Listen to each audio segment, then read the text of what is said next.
Lakini watatu ambaye Bwana Yesu alikuwa anapenda kutembea naye aliitwa Yohana. Have you ever asked yourself why Yohana? Yohana ndiye mtume pekee katika mtume wa Bwana Yesu aliyekufa normal death.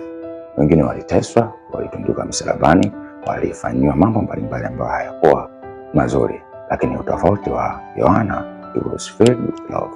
Hiko ndicho kilimfanya pia Bwana Yesu amtumie hata katika ufunuo wake wa Yohana. Yohana aliishi maisha ya upendo kwa sababu pia upendo ni asili ya Mungu. Yohana ndiye alisema Mungu ni pendo. Kwa hiyo Yohana alikuwa anamwakilisha Mungu. So that means ukiishi kwa upendo utaishi miaka mingi pia. So refuse to hate, refuse to dislike anybody. That anger that doesn't leave, cast it out in the name of Jesus. Kwa sasa anzia hapo. Be born again. Study the word and also practice it.